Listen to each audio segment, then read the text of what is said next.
शिल्पा जी, धर्म के बिना कुछ नहीं है। हम जितना मर्जी पैसा कमा लें, धर्म के बिना नहीं है।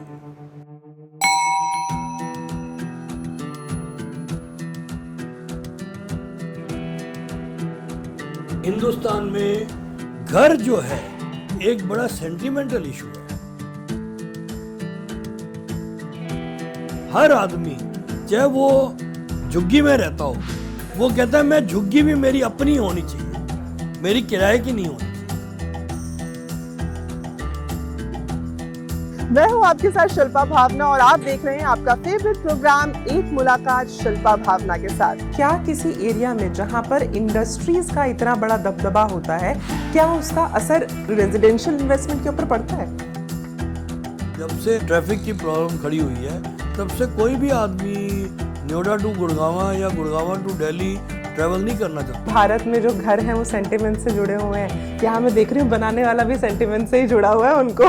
जब हम कोई काम करते हैं और उसकी एप्रिसिएशन मिल जाए अच्छे ढंग से, तो आंखों में आंसू आते हैं।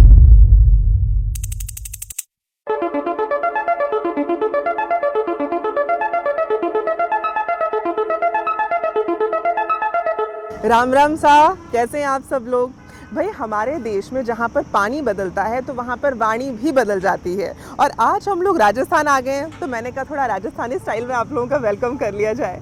मैं हूँ आपके साथ शिल्पा भावना और आप देख रहे हैं आपका फेवरेट प्रोग्राम एक मुलाकात शिल्पा भावना के साथ।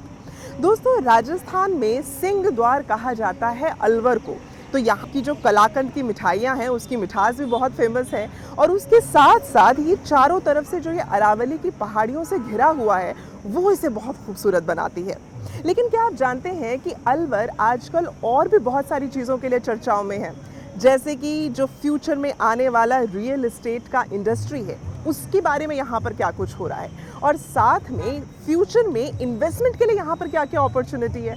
तो हमने सोचा कि क्योंकि हम अलवर में आए हुए हैं और अगर आपको याद हो पिछली बार मैंने आपकी मुलाकात करवाई थी एक ऐसे व्यक्ति से जो सिर्फ एक बिल्डर नहीं है, उनको इंडस्ट्रियलिस्ट कहा जाता है। और देखते हैं कि राजस्थान में उनके अंदर की फायर आज क्या कह रही है। The chairman of Trehan group, Shri Harsh Trehan. नमस्कार, राम राम सा, राम राम सा। सर, मैं जानना चाहती हूँ कि ये जो आप बात कर रहे हैं ना, अपना घर शालीमार, तो ये जो एक तो टाइटल है ये किस तरीके से आया है and how you have come to Alwar? अपना घर अगर शालीमार हो जाए, हीरा बन जाए, तो वो चीज़ हमने देने की शुरू की थी 2004 में जब हमने कंस्ट्रक्शन से आज स्टार्ट की। तो उसके बाद धीरे धीरे फेजेस में ये बनते गए 12,000 मकान इस कॉलोनी के अंदर हैं। क्या बात है। और वैसे भी कितनी खूबसूरत बात है ना कि अगर अपना घर हीरे की तरह चमके तो उससे सुंदर कुछ हो नहीं सकता। सर, जहां हम लोग अभी खड़े हैं ये मॉल जैसे मैं देख पा रही हूँ, ये भी आप लोगों ने बनाया? त्रेहान अपना घर अर्बन के लिए केयर गैलेरिया है और इसमें 4 स्क्रीन्स हैं और सारे ब्रांड्स आ गए हैं और ये अलवर का सबसे बड़ा मॉल है। तो सर, यहाँ से अब हमारी जर्नी कहाँ जा रही है? हमने जो सबसे पहला मंदिर बनाया था हम वहाँ चलते हैं। मैं आपको बता दूं कि त्रेहन ग्रुप सिर्फ आपको घर बना के नहीं दे रहा, बल्कि वो उसके साथ साथ आपकी आस्था की रक्षा भी कर रहा है। कैसे कर रहा है देखते हैं।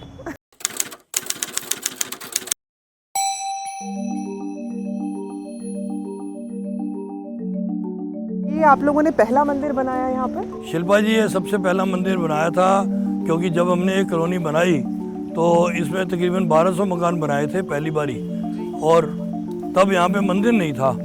तो यहाँ पे मेट्रो सिटी से ज़्यादा आस्था है।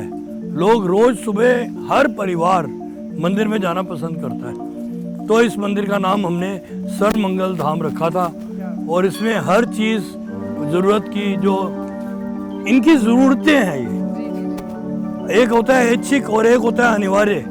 तो ये ऐच्छिक नहीं है, अलवर जैसी जगह में अनिवार्य है।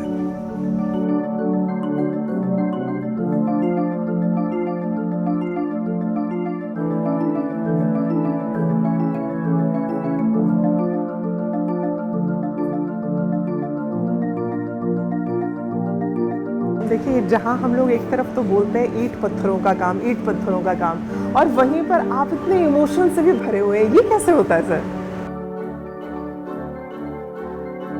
शिल्पा जी, धर्म के बिना कुछ नहीं है। धर्म के बिना हम है ही नहीं। हमारा अस्तित्व ही नहीं है। हम जितने बड़े बड़े काम कर लें, हम जितना मर्जी पैसा कमा लें, धर्म के बिना नहीं है। सर आप हमें अपने इस सोसाइटी के बारे में बताइए जहाँ पर हम लोग इस वक्त खड़े शिल्पा हैं। जी, मैं जानकर आपको यहाँ लेके आया हूँ क्योंकि ये जो मल्टी स्टोरी बिल्डिंग्स हैं, ये हमने 2004 में स्टार्ट करके 2006 में इसका पोजीशन, सबसे पहली मेरी लाइफ की मल्टी स्टोरी बिल्डिंग्स ये दो अच्छा। टावर हैं। अरे वाह। इनका नाम जी और एच टावर है और इसमें 300 350 फ्लैट है। और इसके बाद ये वाले जो फ्लैट्स जी। हैं हमारे सारे, ये 4 स्टोरी हैं। ओके, मैं सर देख पा रही हूँ यहाँ पर आबादी भी काफी है, मतलब सारे लोग बसे हुए हैं यहाँ इसमें पर। 20 साल से लोग रह रहे हैं शिल्पा जी। अब तो हाँ। पूरे देखिए, आप पेड़ देखिए, ये ABCDEFGH तक है ये ब्लॉक। जी सर। सर अपना घर शालीमार का ये द्वार मैं देख पा रही हूँ, श्री राम जी का द्वार लग रहा श्री है। राम जी का द्वार है, गेट नंबर 3 है। और ये कोरोना के टाइम पे हमने डिसीजन लिया कि जैसे मंदिरों में जाना बंद कर दिया था, इवन मंदिर बंद कर दिए थे और लोगों को जाने के लिए मना किया बहुत जाता मुश्किल था, टाइम तो था। कोरोना के टाइम पे हमने मूर्ति बनवाई और तब से पूरे अलवर की ये शान है। सर अगर मैं इस सोसाइटी के बारे में पर्टिकुलरली पूछूं तो इस सोसाइटी की खासियत क्या है जो अलवर के लोगों को बहुत ज़्यादा अट्रैक्ट करती है, जिसकी वजह से रिहाइश यहाँ पर बहुत ज़्यादा है? बिल्कुल सिस्टमेटिकली बनी हुई है, ये ऑर्गेनाइज्ड वे में बनी हुई है, हर चीज़ का ध्यान रखा हुआ है। पार्क्स इतने सारे हैं इसमें, मंदिर इतने सारे हैं, 12-13 मंदिर हैं।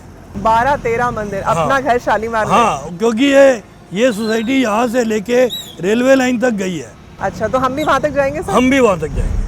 तो अब हम लोग अपना घर शालीमार के अगले पायदान पर जा रहे हैं, जिसको हम लोग बोलते हैं कि हम कॉलोनी स्टार्ट करने वाले हैं। तो हमारे साथ हर्ष त्रेहन जी हैं, तो उन्हीं से जानते हैं कि वो हमें कहाँ लेकर जा रहे हैं और क्या क्या दिखाने वाले हैं अपने इस अपना घर शालीमार में। सर शिल्पा जी, हमने कभी नहीं सोचा था कि हम अपना घर शालीमार इतना बड़ा बनाएंगे। और जब हमने 2006 में ये बना के 2008-9 तक हमने ख़त्म कर दिया, तो उसके साथ वाली जब ज़मीन हमारे को मिली तो उसका नाम रखा अपना घर शालीमार एक्सटेंशन। इसमें 1800-2000 मकान हैं, हाई राइज भी हैं, लो राइज भी हैं, प्लॉट्स भी हैं, विलास भी हैं, हर तरीके की प्रॉपर्टी है इसमें। 2 क्रिकेट एकेडमीज़ हैं इसमें और अल्ट्रा लग्जरी फ्लैट्स भी हैं इसमें और हर तरीके की प्रॉपर्टीज़ हैं। तो सर आप लोगों ने जैसे आने वाली पीढ़ी के लिए आपने स्पोर्ट्स से रिलेटेड चीज़ें सोची हैं, एनवायरनमेंट से जुड़ा हुआ सोचा है, लेकिन उसके अलावा अगर मैं कहूँ तो आप किस तरीके से देखते हैं इस पर्टिकुलर क्षेत्र को आने वाले समय में कि लोगों के लिए इसकी क्या बढ़ोतरी होगी? हमारी पहली ये कॉलोनी थी जिसने हमने सीवरेज प्लांट्स, इलेक्ट्रिसिटी अंडरग्राउंड और सारा वाटर अंडरग्राउंड से निकाल के उसको फिल्टर करके सारा कुछ हमने किया। तो सर अगर हम लोग कम से कम बात करें तो बजट होम में सबसे कम बजट का घर आपने कितने का दिया है? हमने शिल्पा जी सबसे पहले 12 लाख रुपए में 2 बेडरूम के फ्लैट देने स्टार्ट किए थे और 17 लाख रुपए में 3 बेडरूम के। सर आपको सारे रास्ते पता है यहाँ के? मैं तो पैदल चला हुआ हूँ, अब तो गाड़ी में चल रहे हैं, हम पैदल चलते थे जब ये पूरा बना नहीं था तब? हाँ, पैदल चलते थे हम। अभी तो बीच बीच में पॉकेट्स है ना कुछ ऐसे जो हमें नहीं मिले, अदरवाइज तो सारा कनेक्टेड है। अब यहाँ से हम गेट नंबर 4 में घुस जाएंगे। ये भी 30-40 बीघे की कॉलोनी है हमारी। तो सर कहाँ से ये विजन आया, मतलब एक व्यक्ति जो पैदल चल के सारे रास्ते नाप रहा है, आपने मतलब आपको ये चीज़ का विजन था कि मैं इतनी बड़ी कॉलोनी यहाँ पर बना दूंगा कि इतने लोग यहाँ पर आकर रहेंगे? बिल्कुल भी नहीं शिल्पा जी, बिल्कुल भी नहीं था विज़न। और आपको यकीन नहीं होगा, जो पहले 10 घर बेचने थे उनको हमें बेचने में तकरीबन 10 महीने लग गए होंगे। वो हमारे लिए एक बहुत बड़ा काम था। बट जब लोगों ने वो 10, 20, 50 लोगों ने मकान लिए तो उन्होंने देखा कि ये तो कॉलोनी बहुत अच्छी है, तो फिर उन्होंने धीरे धीरे लेने शुरू किए। हम लोगों ने बहुत सारी बात की है अपना घर शालीमार के बारे में, लेकिन जब हम लोग बात करते हैं किसी एक व्यक्ति के लिए उसके अपने घर की, तो वो बहुत ही ज़्यादा सहजतापूर्ण बात हो जाती है। तो हर्ष त्रेहन जी से हम ये जानते हैं कि कैसे उन्होंने लोगों के मन की बात पढ़ी। सर आपको कब एहसास हुआ कि लोगों को बजट होम्स की ज़रूरत है? शिल्पा जी, जब हमने ये स्टार्ट किए तो नौकरी पेशा लोग हमारे पास ज़्यादा आए और दुकानदार लोग ज़्यादा आए। और उसके बाद जब हमने सस्ते मकान यहाँ देने शुरू किए, इवन कि हमने 7 लाख रुपए से 2 बेडरूम देना स्टार्ट किया, तो उसके बाद जो है हमारे पास सेल्फ एम्प्लॉयड बहुत लोग आए। सेल्फ एम्प्लॉयड में मतलब कोई किसी को कोई, मैंने जैसे बताया था कि मैंने एक पंचर लगाने वाले को भी मकान दिया, कचौड़ी की दुकान है जिनकी, उनको दिया। इस तरीके से छोटे बिजनेसमैन, बिल्कुल जो ठेला लगाने वाले हैं वो भी, उनको भी घर दिए।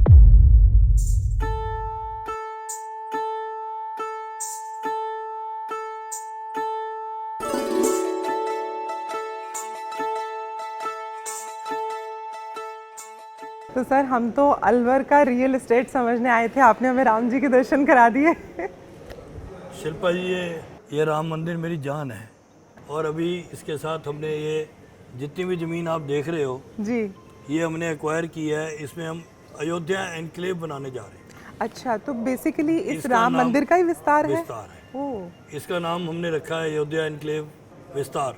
ओके, तो इसमें प्लॉटिंग करके इसमें हम प्लॉट्स और विलास बनाएंगे। जी जी, और ये पीछे रेलवे लाइन जाती है दिल्ली तक, और इधर जयपुर तक जाती है।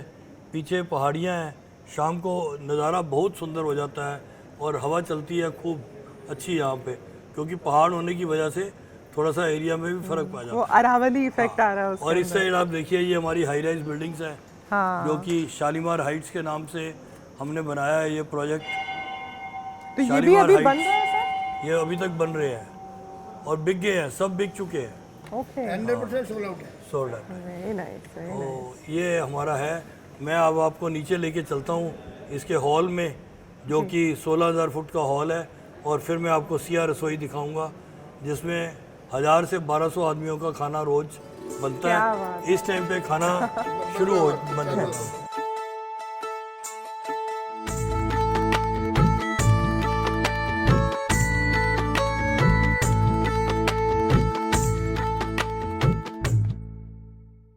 सर, अगर हम लोग अपना घर शालीमार के इस विस्तार प्रोजेक्ट की बात करें, तो अगर किसी व्यक्ति को यहाँ पर घर खरीदना है तो वो क्यों खरीदे? क्या आप हमें ऐसे कोई 5 यूएसपीज बता सकते हैं यहाँ के? शिल्पा जी, सबसे बढ़िया बात तो ये है कि आप अलवर में भी हो और अलवर से बाहर भी हो, और यहाँ का AQI 50 से हमेशा नीचे रहा है। जब भी ग्रैब भी लगा है तो यहाँ पे ग्रैब सिर्फ NCR की वजह से लगा है, अदरवाइज़ पोल्यूशन यहाँ पे ज़ीरो है। और सेकंड पॉइंट जो मेरा है वो ये है कि यहाँ से बहुत से लोग सुबह यहाँ से जाते हैं, और पूजा एक्सप्रेस एक चलती है और 2-3 गाड़ियाँ चलती हैं जो सुबह जाती हैं और शाम को गुड़गांव में काम करने वाले लोगों को वापस लेके आती है। मतलब कनेक्टिविटी भी बहुत अच्छी है। कनेक्टिविटी और ज़्यादा अच्छी होने वाली है, क्योंकि मेट्रो पास हो चुकी है, और ये मेट्रो जो है बावल से घूम के अलवर आएगी और सारी चलेगी। और इसके बाद थर्ड पॉइंट मेरा जो है वो ये है कि वही बेसिक एमिनिटीज़, जिसमें कि रोड्स, पानी, बिजली और पार्क्स, और ये सारी चीज़ें हमने इसमें दी हैं। सर, आज आपने हमको अलवर की सारी जगहों पे घुमा दिया, जहाँ जहाँ पर आपने अपने स्पॉट्स बनाए हैं, जिन लोकेशंस को आपने डेवलप किया है। और मैं आपको सच बताऊं, मुझे ना हर जगह पर देखकर ये चीज़ लग रही थी कि आपने इन सब जगहों को एक ग्रोथ का एक नया आयाम दिया है, क्योंकि पहले यहाँ पर कुछ भी नहीं हुआ करता था, रेगिस्तान हुआ करता था, अगर हम आज से 10-15 साल पहले की बात करें। सो what was your vision to invest in this area? क्योंकि कहीं पर भी आप करेंगे उसमें इन्वेस्टमेंट, आपकी टाइम, एनर्जी, पैसा सब कुछ लगेगा। So what was your vision regarding that? Shilpa जी, मेरे हिसाब से 3 जगहें होती हैं जहाँ पे आदमी कोई भी कंस्ट्रक्शन ट्रेड जिसमें होता है जी, उसमें अंडर डेवलप्ड और डेवलपिंग एरिया और डेवलप्ड एरिया, अब मैं तीनों को डिवाइड करता हूँ। अंडर डेवलप्ड वो एरिया होते हैं जो बहुत सस्ते होते हैं, बहुत दूर होते हैं, उनमें कोई ना कोई कमी होती है। और डेवलपिंग एरिया वो होते हैं जिसमें ऑलरेडी लोग काम कर रहे होते हैं, बिजनेसमैन जो डेवलपर्स होते हैं वो इंटरेस्टेड होते हैं, वो काम कुछ ना कर कुछ रहे काम होते चल हैं, रहा है वहाँ कुछ ना पर। कुछ। जैसे जापानीज सिटीज़ के साथ हम नीमराना में अपनी एक कॉलोनी लेके आए, तो उस पर जापानीज सिटीज़ का इम्पेक्ट आया। जबकि भिवाड़ी में मैंने जब स्टार्ट किया तो मेरा वाला जो हिल व्यू गार्डन है that was into rural belt, और रूरल बेल्ट में मुझे आज भी याद है मैंने 2 रुपए पर गज सिर्फ लाइसेंस फीस दी थी। अच्छा। 2 rupees per square yard, that is very very very very less.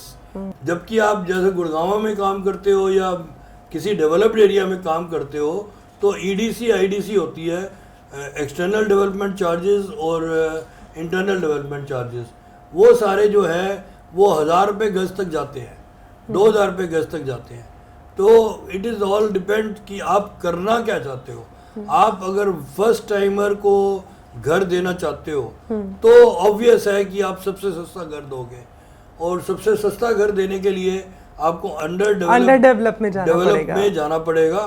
That was my criteria. जी, तो मतलब आपका जो विजन था हमेशा से कि वही जो फर्स्ट होम देना है उसके लिए फर्स्ट होम देने के लिए आपको सस्ता देना पड़ेगा, सस्ता देने के लिए आपको अंडर डेवलप में जाना पड़ेगा, अंडर डेवलप में जाओगे तो आपको सारी मेहनत खुद करनी पड़ेगी। Right. So there is one saying that Rome was not built in a day. So that is the criteria. कि Rome is not built in a day, so that built slowly. जी जी, लेकिन वो हमारे शास्त्रों में भी एक बात कही गई है ना कि सहज पके सो मीठा हो। सहज पके सो मीठा हो, वही मीठा हो। तो हमने जितनी भी कॉलोनियाँ बनाई हैं मैक्सिमम उसमें गुड़गांव को छोड़ के मैंने उस दिन बोला था 20,000 से ज़्यादा घर, अब हमने जब कैलकुलेशन की है तो ये 27,000 आ रहा है। अच्छा, 27,000 घर अगर हमने दिए हैं तो उसमें से गुड़गांव में हमने सिर्फ 2-2,500 घर दिए maximum, that is a calculation. जी जी। और बाकी सारे घर अलवर, जब मैं बोलता हूँ तो अलवर इज ए डिस्ट्रिक्ट और उसमें अलवर सिटी भी आती है, टपुकड़ा आता है, भिवाड़ी आता है, नीमराना आता है, अपना शाहजहानपुर आता है, ये सारे एरियाज अलवर में ही आते हैं। सर, भिवाड़ी की आपने बात की, तो जो भिवाड़ी है वो ज़्यादातर इंडस्ट्रियल एरिया कहा जाता है, तो आपने वहाँ पर रेजिडेंशियल एस्टैब्लिश किया, तो मैं आपसे ये जानना चाहूँगी कि क्या किसी एरिया में जहाँ पर इंडस्ट्रीज़ का इतना बड़ा दबदबा होता है, क्या उसका असर रियल रेजिडेंशियल इन्वेस्टमेंट के ऊपर पड़ता है? बिल्कुल शिल्पा जी, आपने क्वेश्चन ही इतना ज़बरदस्त किया है कि अंडर डेवलप में वही आदमी काम करेगा जो इंडस्ट्री को केटर करना चाहे। ग्रे कॉलर को केटर किया हमने मैक्सिमम वाइट कॉलर जॉब को नहीं केटर किया, हमने ग्रे कॉलर को किया, या बिल्कुल ही जो बाय हैंड जो काम करते हैं हमने उनको किया। और that was our success story कि हम होंडा का जब प्लांट आया था आज से 20 साल पहले, 670 एकड़ ज़मीन उन्होंने एक्वायर की थी, तो उस टाइम बड़ी धूम मच गई थी कि भिवाड़ी के रेट बड़े जाएंगे ऊपर, बड़े ऊपर जाएंगे, धीरे धीरे गए भी। बट उन्होंने अपना कार का प्लांट अभी भी नोएडा में रखा हुआ है तो होंडा ने, और यहाँ पे सिर्फ मोटरसाइकिल्स बनाते हैं वो। और मारुति का प्लांट आने का था, फिर एयरपोर्ट का था, कार्गो एयरपोर्ट का था, इस तरीके से सोनालिका ट्रैक्टर बनते हैं वहाँ पे, सेंट गोबिन की फैक्ट्री है। और एक मैं चीज़ यहाँ पे और कहना चाहता हूँ कि माइग्रेशन का भी बड़ा असर होता है। पिछले 20 साल में मैंने देखा है कि गुड़गांव में कमर्शियल जो हमारे उद्योग विहार 1, 2, 3, 4 है, इसके रेट्स 1 लाख से बढ़कर 4 लाख, 5 लाख, 6 लाख रुपए गज तक हो गए। तो लोगों ने क्या किया, जिसकी 1 एकड़ की फैक्ट्री है उसने अपनी फैक्ट्री बेच दी या उसको कमर्शियल यूज़ में ले आया और उसने 1/10 पे भिवाड़ी में फैक्ट्री लगा दी। ओह अच्छा। तो जैसे ही वो फैक्ट्री लगती है तो उसमें एम्प्लॉयज आएंगे, काम करेंगे। So our business is related to that. हाँ, तो वहाँ पर जैसे इंडस्ट्रीज डेवलप हो रही हैं तो आपकी रेजिडेंशियल इन्वेस्टमेंट जो है उसमें और आगे ही बढ़ती चली जा रही है। और सेकेंडली जो मानेसर है, Manesar is a very big industrial area. So वहाँ से भिवाड़ी जो है 30 मिनट्स की ड्राइव है। तो मारुति ने, होंडा ने और बड़ी बड़ी कंपनियों ने, सब ने हमारी कॉलोनी के बाहर से ही बसें चलाई हुई हैं। तो ये जो पूरा भिवाड़ी टपुकड़ा का ये जो आप पूरा कॉरिडोर देखते हैं, इसकी ग्रोथ को आप कैसे देखते हैं अब आने वाले समय के लिए अगर मैं पूछूं? शिल्पा जी, ये ग्रोथ स्टोरी रेजिडेंशियल के साथ चलती है और सराउंडिंग 50 किलोमीटर के साथ साथ चलती है। अब आज की डेट में अगर गुड़गांव में किसी की फैक्ट्री लगी हुई है, फॉर एग्जाम्पल आप समझ लो उसकी एक कोई भी यूनिट पकड़ लें हम, 10,000 गज, 20,000 गज, 50,000 गज, और उसकी फैक्ट्री की वैल्यू जब उसने ली थी तो 1 लाख थी और आज 50 लाख हो गई है या 80 लाख हो गई है, तो वो तो उसने अपने बिजनेस में इतना पैसा नहीं कमाया जितना पैसा उसने फैक्ट्री की ग्रोथ में कमा लिया। एग्जैक्टली। तो वो कहता है मेरा कोर बिजनेस है मेरी फैक्ट्री चलाना। अब वर्कर्स ने अगर कपड़े बनाने हैं जी। और कोई फैब्रिकेशन का यूनिट है या कोई आइटम बननी है उस फैक्ट्री के अंदर, तो वो फैक्ट्री तो चाहे गुड़गांव में बने, चाहे भिवाड़ी में बने, चाहे चौपांकी में बने। भिवाड़ी में भी 9 इंडस्ट्रियल एरिया हैं उनके। अच्छा, वो भी डिवाइडेड है? यस। अच्छा। कुछ खेड़ा, चौपांकी, भिवाड़ी फेज 1 2 3 4 5 ऐसे करके। कुछ खेड़ा एक बहुत बड़ा इंडस्ट्रियल एरिया है, अपना चौपांकी बहुत बड़ा इंडस्ट्रियल एरिया है। सो रिको अभी ज़मीन एक्वायर करता जा रहा है। RIICO stands for Rajasthan industrial development authority, और बीडा है एक Bhiwadi industrial development authority, BIDA. तो ये दोनों एजेंसीज जो है वो दबा के काम कर रही हैं। They are procuring land and they are giving plots of 1000, 2000, 5000 square yards. अच्छा। और उसमें उन्होंने इलेक्ट्रिसिटी का भी काफ़ी दिया हुआ है, सब्सिडीज़ भी बहुत दे रहे हैं, और अब तो इंफ्रास्ट्रक्चर उन्होंने इतना इम्प्रूव कर दिया है कि लोग। और सबसे बड़ी बात है, जब से हिंदुस्तान में ट्रैफिक की प्रॉब्लम खड़ी हुई है, तब से कोई भी आदमी नोएडा टू गुड़गांव या गुड़गांव टू दिल्ली ट्रैवल नहीं करना चाहता। हाँ, वो चाहता है वो नजदीक में ही चाहता है सारी कि चीजें हो जाएं। अब मेरा ऑफिस अगर गुड़गांव में है तो मेरा रेजिडेंस भी गुड़गांव में है, तो उसमें मेरा मैक्सिमम ट्रैवल टाइम जो है वो 10 मिनट, 15 मिनट, 20 मिनट इतना ही रहता है। बिल्कुल। That's all. सर, जैसे आज हम लोग काफ़ी सारी जगहों पर आपके साथ गए जो त्रेहन ग्रुप ने डेवलप किया हुआ है। अब चाहे हम उसमें आपके THD गार्डन की बात करें, हिल व्यू गार्डन की बात करें, या फिर जो हमने और भी उसमें अपना घर शालीमार के जो हमने अलग अलग स्पॉट देखे, अपना घर शालीमार विस्तार हम लोगों ने देखा। विस्तार में तो खैर आप लोग प्लॉटिंग अभी लेकर आ रहे हैं। तो यहाँ पर मैं जानना चाहूँ कि ये तो अभी वो जगहें हैं जो आप ऑलरेडी डिलीवर कर चुके हैं, और मैं अपने दर्शकों को बता दूँ कि मुझे इतनी खुशी हुई वहाँ पर देखकर कि वहाँ पर हम जिस भी जगह पर जा रहे थे वहाँ टोटल सोल्ड आउट लिखा हुआ था। तो आपकी जितनी भी जगह हैं वो ऑलरेडी सोल्ड आउट हैं। बट अब अगर हम आने वाले समय की बात करें, ये काम आप ऑलरेडी कर चुके हैं, अब आने वाले समय में आपका और विजन क्या है? Specifically if I talk about Rajasthan, because Trehan group is a big name in Rajasthan, so what you are looking forward to it? Shilpa ji, मेरा क्राइटेरिया वही है जो आज से 20 साल पहले था। मैं कहते हैं कि अस्तित्व को प्रमाण की जरूरत नहीं होती, तो बेसिकली मैं पहले ये स्टडी करता हूँ कि जो कॉलोनी मैं बनाने जा रहा हूँ उसके आसपास इंडस्ट्री कितनी है, उसके आसपास कितनी ऑथराइज्ड कॉलोनीज हैं। अगर ज़रूरत से ज़्यादा है तो हम वहाँ पे नहीं जाएंगे, और अगर वहाँ पे नहीं है कॉलोनीज तो हम ऑर्गेनाइज्ड हाउसिंग देने की कोशिश करते हैं। सो आपका जो बेसिक फंडामेंटल है वो सेम है, उसी पे आप आगे भी उसी पे आगे हम काम करते हैं। हमारे जितने भी आपने प्रोजेक्ट देखे हैं उसके आसपास इंडस्ट्री जरूर है। बिल्कुल है। और इंडस्ट्री एक ऐसी चीज़ है कि जो मैं इसीलिए कहता हूँ कि मैं भी एक इंडस्ट्रियलिस्ट हूँ। उसका रीज़न है कि हम लोग हमारे से 1 किलोमीटर की दूरी पे कार बना रहे हैं, हाँ। हमारे से 1 किलोमीटर की दूरी पे स्कूटर बना रहे हैं, ट्रैक्टर बना रहे हैं, शीशा बना रहे हैं। मारुति की 500 एसेसरी यूनिट्स हैं। अच्छा। 500। एक रबड़ बनाता है, पेच बना रहे हैं। एक फैक्ट्री है जो सिर्फ मारुति के पेच ही बनाती है। अच्छा। उसके पेच जो होते हैं, नट बोल्ट होते हैं, वही बनाती है सिर्फ। क्या तो ऐसी ऐसी कंपनियां हैं। और अब तो इंडिया में जब से इन्होंने, मोदी जी ने मेक इन इंडिया शुरू किया है, तब से एक चीज़ को बनाने के लिए 50 इंडस्ट्रीज लगती। बिल्कुल बिल्कुल। वो 50 इंडस्ट्रीज उनको मटेरियल बना के देती हैं, और वो मटेरियल फिर वो जॉइन होता है, उसकी असेंबलिंग होती है, और वो बन के एक फिनिश प्रोडक्ट निकलता है। सेम मेरा प्रोडक्ट है। मेरे प्रोडक्ट में कोई जादू टोना कुछ नहीं है। हमने ज़मीन खरीदी, उसके बाद सरिया खरीदा, उसके बाद सीमेंट खरीदा, उसके बाद डिज़ाइन खरीदा मतलब हाँ, बनाने हमने में तो चाहे बनाया है, चाहे हाँ। खरीदा, हाँ जी। बट हमने लिया। फिर हमने टाइलें खरीदी, हमने दीवारें बनाई, ईंटें ली, सब कुछ बनाया और एक फिनिश प्रोडक्ट बना के दिया, फ्लॉलेस।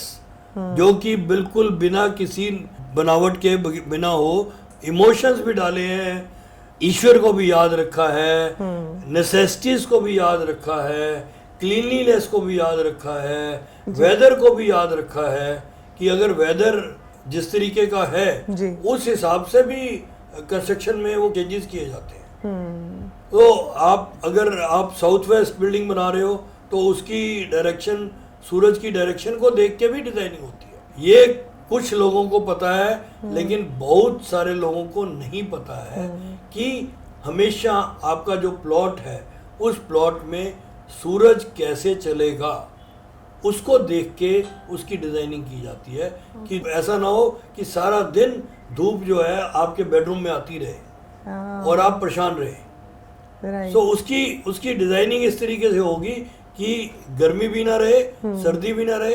फिर सर्कुलेशन स्पेस का हमें बहुत ध्यान रखना पड़ता है जी, ताकि वेंटिलेशन बनी रहे। वो वेंटिलेशन भी बनी रहे और 5 to 7% से ज़्यादा हमारी सर्कुलेशन स्पेस ना हो।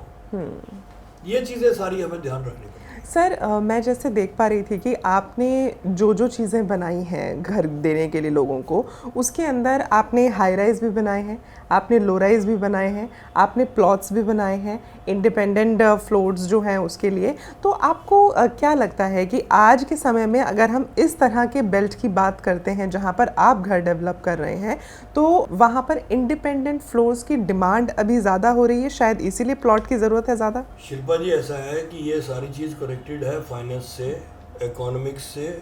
और अगर हम जैसे एक मंजिल का घर बनाते हैं जी, तो उसकी कॉस्ट 1.5 टाइम्स आती है, क्योंकि ज़मीन के अंदर जो काम होता है वो जब ख़त्म हो जाता है तो उसके ऊपर मिट्टी आ जाती है। मिट्टी आ जाती है तो उसको या तो हम प्लिंथ बोलते हैं, जैसे प्लिंथ लेवल आ गया जी, या फ्लोर लेवल आ गया। उसके ऊपर जो घर बनता है वो नजर आता है, जमीन के नीचे वाला घर किसी को नजर नहीं आता। बिल्कुल। तो उसकी कॉस्ट 1.5 टाइम्स हो जाती है।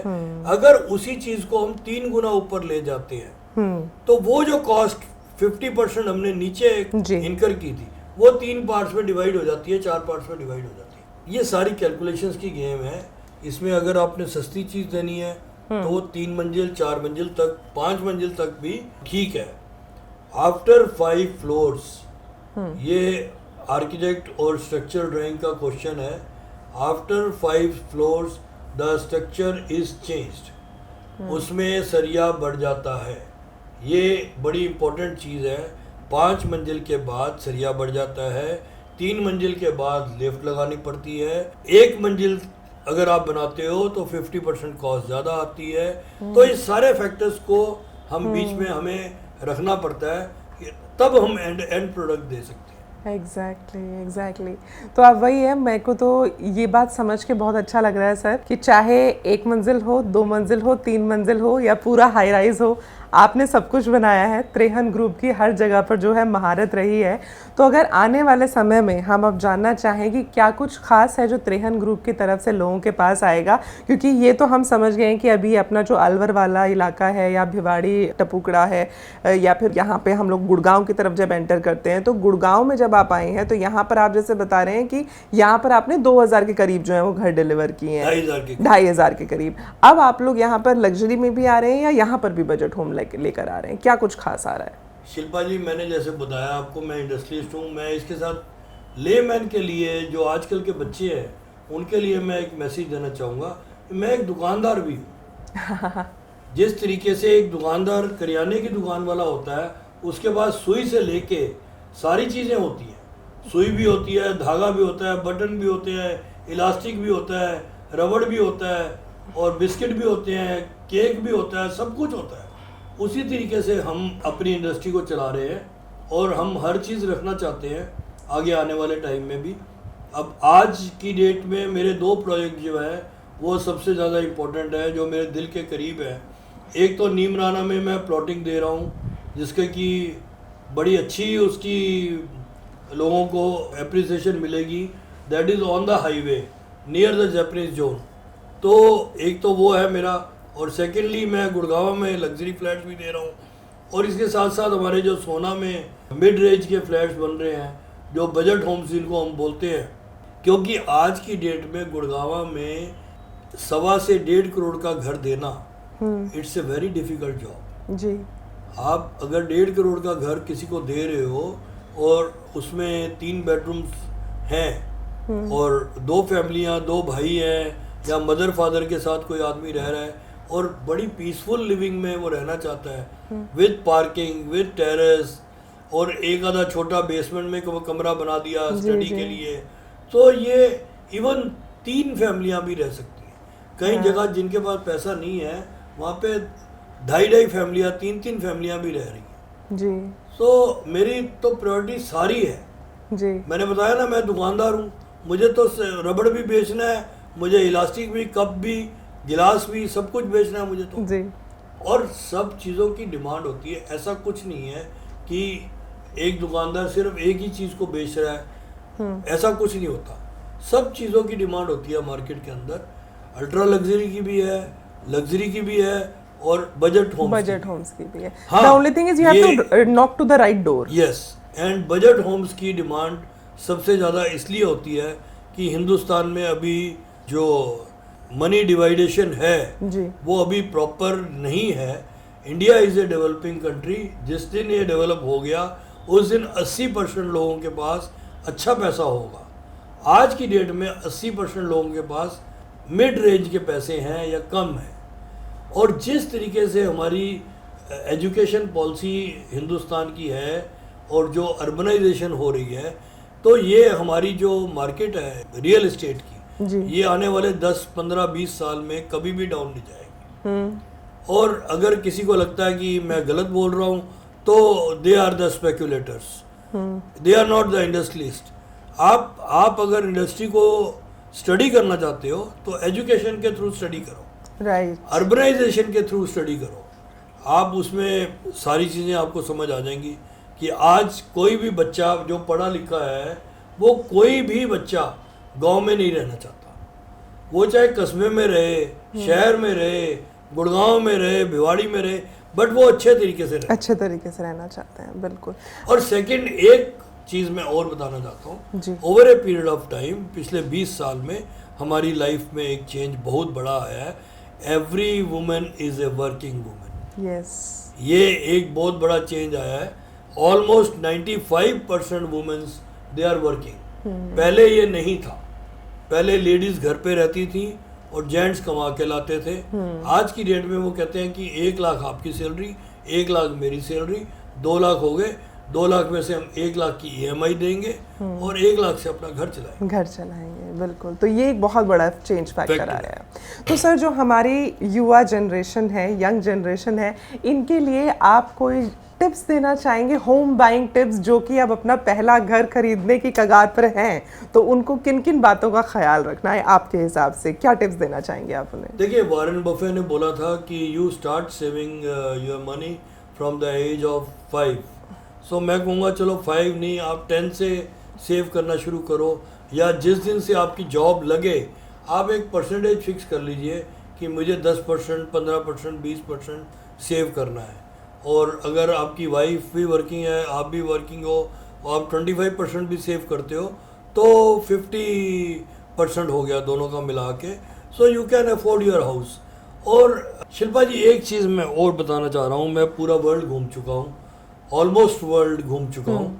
तो बाहर लोगों को रेंटल हाउसेस में रहने की आदत है, जबकि हिंदुस्तान में घर जो है एक बड़ा सेंटिमेंटल इशू है। एग्जैक्टली, मतलब वो कहते हैं मेरे पास अपना घर है। हाँ, ये सेंटिमेंट से जुड़ा हुआ है। ये एक बहुत बड़ा इशू है कि हर आदमी, चाहे वो झुग्गी में रहता हो, वो कहता है मैं झुग्गी भी मेरी अपनी होनी चाहिए, हाँ, मेरी किराए की नहीं होनी चाहिए। तो ये इंडिया में ही है। हाँ, बाहर की कंट्रीज में लोग रेंट देते रहते हैं और रहते रहते हैं। तो ये फैक्टर एक काफ़ी बड़ा फैक्टर है जी। तो आपके हिसाब से जो हमारे युवा हैं, उन्हें इस बात का ख्याल रखना है कि आपको अपना घर बनाना है तो उसके लिए जो सेविंग है वो आज से करनी चाहिए। सेविंग तो करनी पड़ेगी, सेविंग तो करनी पड़ेगी। और आजकल तो ये पब कल्चर भी हो गया है हमारे हिंदुस्तान में। आपने देखा होगा नाइट आउट जो है जी, वो बहुत ज़्यादा बढ़ गया है। और इवन कई फैमिलीज ऐसी हैं जो शाम को खाना घर में बनाती ही नहीं है, तो वो बाहर ही खाना चाहते हैं। तो इससे अगर बचे तो आप अपना घर जल्दी बना सकते हैं, अदरवाइज लोग किराए के मकान में अपनी पूरी ज़िंदगी भी निकाल देते हैं। सही कह रहे हैं सर, बिल्कुल। अब सर जो आपके जिन 3 बड़े प्रोजेक्ट्स की आपने बात की है, अगर हमारे युवा उन 3 बड़े प्रोजेक्ट्स में आपके साथ जुड़कर वहाँ पर घर लेना चाहें तो क्या किया जाए और कैसे किया जाए? देखिए, मैं पॉडकास्ट आपके साथ कर रहा हूँ, I am not a salesman. मैं जानता हूँ कि मैं ईमानदार हूँ और हर ज्वेलर, हर व्यापारी यही बोलता है कि मैं ईमानदार हूँ। लेकिन अगर आपको मार्केट से मेरे बारे में कोई अच्छी खबर मिलती है तो आप लीजिए, अदरवाइज़ कोई प्रॉब्लम नहीं है। अगर आपको लगता है कि त्रिहान ग्रुप अच्छा काम कर रहा है और they are good people and they are serving the nation, after care जो होती है वो हम प्रॉपर वे में कर रहे हैं, तब तो आप हमारे प्रोडक्ट लीजिए। सर आफ्टर केयर तो आज हम आपके साथ देख कर आए हैं, the societies that you have made, the places that you have made, आज की डेट में भी उनका मेंटेनेंस, उनकी क्लीनलीनेस, उनकी security, utilities, everything is wonderful. I would like to congratulate you for that. Thank you Shilpa ji. इसके लिए हमें सेक्रीफाइस करना पड़ता है। अगर 1 रुपया 20 पैसे या 1 रुपया 30 पैसे हम मेंटेनेंस चार्जेस ले रहे हैं जी, तो उसमें हर महीने 2 लाख, 3 लाख, 4 लाख रुपया हमें पूल इन करना पड़ता है कई बारी। और कई बारी जो चीज़ें होती हैं वो साल में एक बारी ख़राब होती हैं। मैं इसमें ना एक छोटा सा उदाहरण देना चाहूँगा। एक हमारे दोस्त हैं जो हमें लिफ्टें देते हैं, पिछले 20 साल से लिफ्टें दे रहे हैं। वो कहते हैं लिफ्ट क्या होती है? लोग कहते हैं लिफ्ट एक बिल्डिंग का पार्ट है। नहीं, एक कार होती है जो सड़क पे चलती है और एक कार है जो बिल्डिंग के अंदर चल रही है।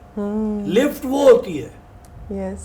सो उन्होंने इतने अच्छे तरीके से समझाया कि लिफ्ट वो चीज है जो ग्राउंड फ्लोर से लेके 14th फ्लोर तक ही उसका ट्रैक है। Exactly. और वो चलती है, और चलती है तो उसका मतलब साल के अंदर उसकी मेंटेनेंस होगी। बिल्कुल। हम अपनी गाड़ी की मेंटेनेंस भी तो कराते हैं। बिल्कुल।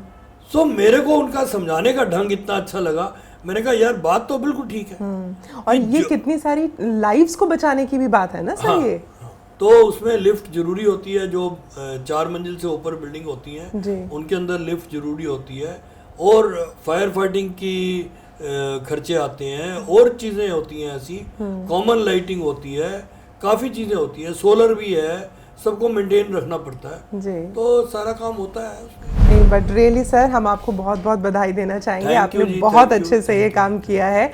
But before we wrap up, आज मेरे पास आपके लिए एक छोटा सा गेम है। मैं एक रैपिड फायर गेम खेलूंगी आपके साथ। So you are ready for that? Yes yes yes. चलिए, I think you are going to enjoy this. मैं कुछ चीजें कहूंगी और रैपिड फायर का सर मतलब यही होता है कि that you have to be very rapid. Fire Yes. तो आपके अंदर है, वो हमें पता है। So you have to be very rapid. Okay, Bhiwadi या Tapukara, future growth hub? Both are same. Same. Both are same. Investor या एंड यूजर, किसके लिए ज्यादा अपॉर्चुनिटी? End user. एक वर्ड में आप अपने प्रोजेक्ट्स को कैसे डिस्क्राइब करेंगे, त्रिहन ग्रुप के प्रोजेक्ट्स को? Budget homes, everything is in budget. अगला बड़ा इंफ्रास्ट्रक्चर ट्रिगर क्या होगा? Metro is going to play, metro and highways, they are going to play very big game. So that is going to be the infrastructure Very, trigger. very Wonderful. big, very big. और आपका dream project कैसा होगा sir, या हो चुका? मेरे सारे dream project हैं। मेरे सारे, देखिए मैं हमेशा कहता हूँ कि बच्चे कभी बेगाने नहीं होते। बच्चे और 5 उंगलियां बराबर नहीं होती, उसी तरीके से बच्चे बराबर होते हैं। कभी ये नहीं होता कि माँ बाप एक बच्चे से ज़्यादा प्यार करते हैं, दूसरे से कम करता है। ऐसा नहीं होता कभी भी। सर मैं एक बात मेरे बोलूं? लिए सारे बराबर है। मैं यहाँ पर ज़रूर कहना चाहूँगी सर, आपने जो कहा था ना कि भारत में जो घर हैं वो सेंटिमेंट से जुड़े हुए हैं, यहाँ मैं देख रही हूँ बनाने वाला भी सेंटिमेंट से ही जुड़ा हुआ है उनको। आपको बहुत बहुत बधाई सर, आपने बहुत दिल लगा के काम किया है और लोगों को डेवलप किया है।